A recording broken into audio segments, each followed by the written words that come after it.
ખ્યાતિકાંડના 6 દિવસ બાદ પણ 4 આરોપી ફરાર। 5 આરોપીમાંથી એક જ આરોપીની ધરપકડ કરાઈ છે। માત્ર ડોક્ટર પ્રશાંત વજીરાણીની જ ધરપકડ કરાઈ છે। અન્ય આરોપીઓ હજુ પોલીસ પકડથી દૂર। એક આરોપી હાલ પોલીસ રિમાન્ડ પર છે। પૂછપરછ ચાલી રહી છે। ફરાર થયેલા 4 આરોપીઓ ક્યારે પકડાશે તે એક મોટો સવાલ છે।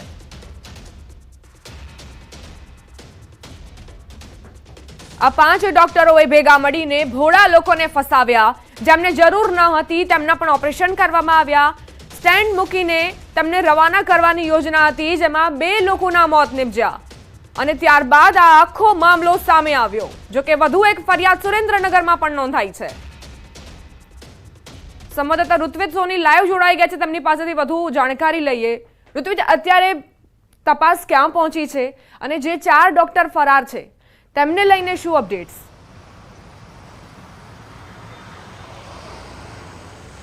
જે દીપા વાત કરીએ તો જે રીતે સમગ્ર મામલો બહાર આવ્યો હતો ત્યારબાદ રાજ્ય સરકાર દ્વારા તેની ગંભીરતાને ધ્યાનમાં લઈને બેઠકનું આયોજન કરવામાં આવ્યું હતું અને ત્યારબાદ કુલ 3 ફરિયાદો નોંધાઈ છે।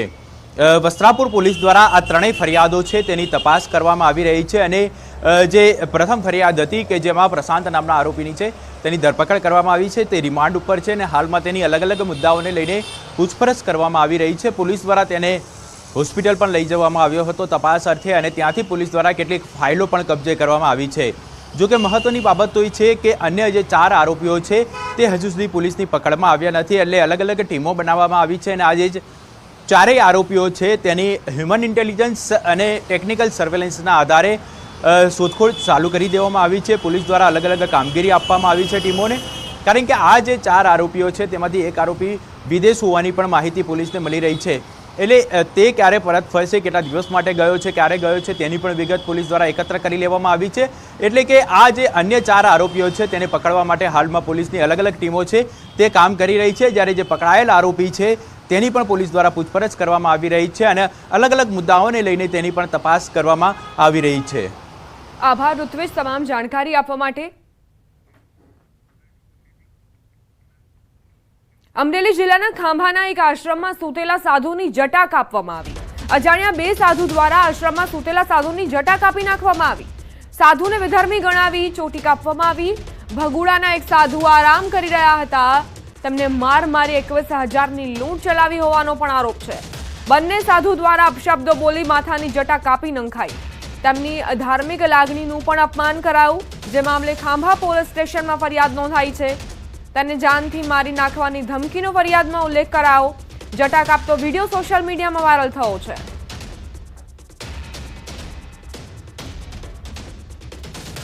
તો સાધુને અપમાનિત કરાતા જ સંત સમાજમાં પણ ભારે રોષ જોવા મળ્યો છે।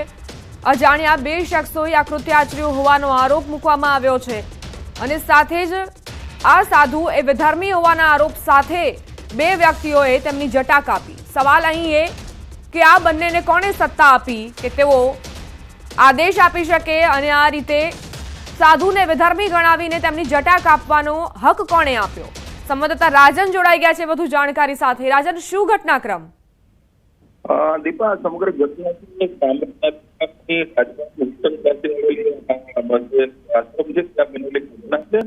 બે સાધુઓ અને એક સાધુ જટા કાપના તે પ્રકારનો એક વિડીયો સોશિયલ મીડિયામાં વાયરલ છે અને આ સમગ્ર મામલે ખાંભા પોલીસ સ્ટેશનમાં ફરિયાદ પણ દાખલ થઈ છે અને બંને આરોપીને ઝડપી લેવા માટે પોલીસે કાર્યવાહી હાથ ધરી છે। આભાર રાજન જાણકારી આપવા માટે।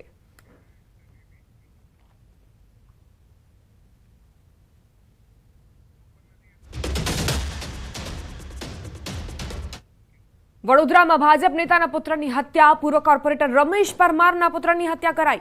માથાભારે તત્વોએ તપન પરમારને મોતને ઘાટ ઉતાર્યો। સારવાર દરમિયાન ભાજપ નેતાના પુત્રનું મોત નિપજ્યું। પોલીસની નજર સામે જ ગુનાને અંજામ આપ્યાનો આરોપ મુકાયો છે। મોડી રાત્રે સયાજી હોસ્પિટલ પોલીસ છાવણીમાં ફેરવાઈ। ડીસીપી એસીપી કક્ષાના અધિકારીઓ એસએસજી પહોંચ્યા હતા। રાજકીય અગ્રણીઓ પણ પહોંચ્યા હતા એસએસજી હોસ્પિટલ। નાગરવાડા મહેતાવાડીના નાકા પાસે બનાવ બન્યો। આરોપ છે કે નાગરવાડામાં અગાઉ બાબર પઠાણ અને તપન પરમારના મિત્રો વચ્ચે ઝઘડો થયો હતો। આ બાબર પઠાણે તપનના મિત્રોને છરીના ઘા મારતા સારવાર માટે સયાજી હોસ્પિટલ લવાયા હતા। જ્યાં તપન સયાજી હોસ્પિટલ બહાર ઊભો હતો ત્યાં બાબર પઠાણ પહોંચી જતા બંને વચ્ચે માથાકૂટ થઈ અને બાબર પઠાણે તપનને છરીના ઘા માર્યા। હાલમાં પોલીસે આરોપી બાબર પઠાણની અટકાયત કરી છે. નાનો કોઈ ઝઘડો થયો હશે, તેના કારણે કોઈ બે છોકરાઓને ત્યાંથી હોસ્પિટલમાં સારવાર માટે લાવ્યા હતા અને સારવાર દરમિયાન તેમનો છોકરો પણ, રમેશભાઈનો છોકરો જે તપન છે, તે પણ અહીં આવ્યો હતો એ લોકોની ખબર જોવા માટે, અને ત્યારે જ તેની સાથે આ એક બનાવ બન્યો છે. તપન અત્યારે છે નહીં, એનું મૃત્યુ થયું છે. અને રાજકોટમાં નામાંકિત સની પાજીદાર ઢાબા ખાતે તોડફોડનો બનાવ.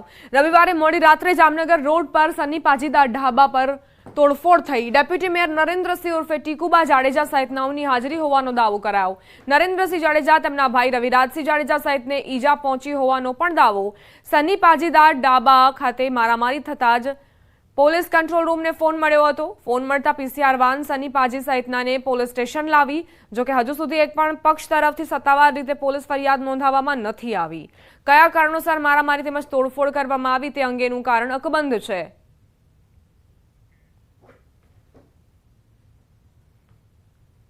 રાજકોટ જામનગર હાઈવે ઉપર આવેલા નામાંકિત સની પાજીદાર ઢાબા ખાતે રવિવારના રોજ તોડફોડ અને મારામારીની ઘટના બની હોવાનું છે તે સામે આવ્યું છે. હાલ અત્યારે આપ મારી પાછળના દ્રશ્યો જોઈ રહ્યા છો. દ્રશ્યોમાં જોઈ શકાય છે કે ગાંધીગ્રામ પોલીસ સ્ટેશનની આ વેન છે તે અહીં રાખવામાં આવી છે. જાણે કે અંદર કોઈ મર્ડર સ્પોટ હોય તે રીતે મીડિયાને અંદર જવા ઉપર પાબંદી છે તે પોલીસ દ્વારા લગાવી દેવામાં આવી છે. ખાસ કરીને સમગ્ર ઘટનાની વાત કરવામાં આવે તો રવિવારની મોડી રાત્રે ડેપ્યુટી મેયર નરેન્દ્રસિંહ ઉર્ફે ટીકુભા જાડેજા તેમજ તેમના ભાઈ રવિરાજસિંહ જાડેજા સહિતનાઓની હાજરી છે તે અહીં જોવા મળી હતી. હું કેમેરામેનને વિનંતી કરીશ કે તે સીસીટીવી કેમેરો બતાવવાનો પણ છે તે પ્રયત્ન કરે. જોઈ શકાય છે કે સમગ્ર જે ઘટના છે તે સીસીટીવીમાં કેદ થવા પામી છે કે કેમ તે પણ એક અત્યારે મસમોટો સવાલ છે. સમગ્ર મામલાની જો વાત કરીએ તો પોલીસ સૂત્રોના જણાવ્યા અનુસાર સની પાજીદાર ઢાબા ખાતે રવિવારના રોજ મારામારી ચાલી રહી હોય તે બાબતનો ફોન છે તે પોલીસ કંટ્રોલ રૂમને મળ્યો હતો ને ત્યારબાદ ગાંધીગ્રામ પોલીસ સ્ટેશનની જે પીસીઆર વેન છે તે અહીં આવી પહોંચી હતી અને ત્યારબાદ સની પાજી સહિતના વ્યક્તિઓને પોલીસ સ્ટેશને લઈ જવામાં આવ્યા હતા. જોકે હજુ સુધી બંને પક્ષ તરફથી ફરિયાદ છે તે નોંધાવવામાં નથી આવી. અત્યારે પણ દ્રશ્યોમાં જોઈ શકાય છે કે કઈ રીતે સની પાજીદાર ઢાબા ખાતે તોડફોડ કરવામાં આવી હોય. તોડફોડના દ્રશ્યો છે તે હાલ અત્યારે જોઈ શકાય છે. સમગ્ર ઘટનાની અંદર રાજકીય વગ ધરાવતા તેમજ હોદ્દેદારો છે, ત્યારે સમગ્ર મામલે કોઈ ફરિયાદ નોંધાશે કે કેમ, ફરિયાદ નોંધાશે તો બંને તરફી નોંધાશે કે કેમ અને કઈ કલમ હેઠળ નોંધાશે તે જોવું અતિ મહત્વનું બની રહેશે. અંકિત પોપટ, ન્યૂઝ 18 ગુજરાતી, રાજકોટ.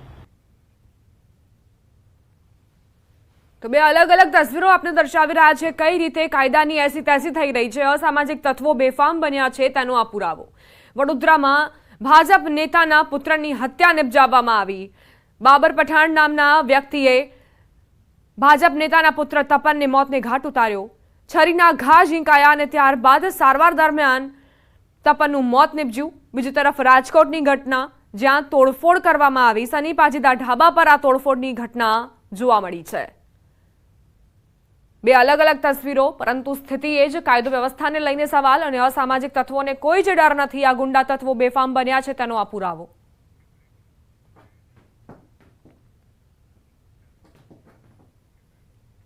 બુલેટિનમાં રોકાઈશું એક નાનકડા વિરામ માટે. આપ જોતા રહો ન્યૂઝ 18 ગુજરાતી.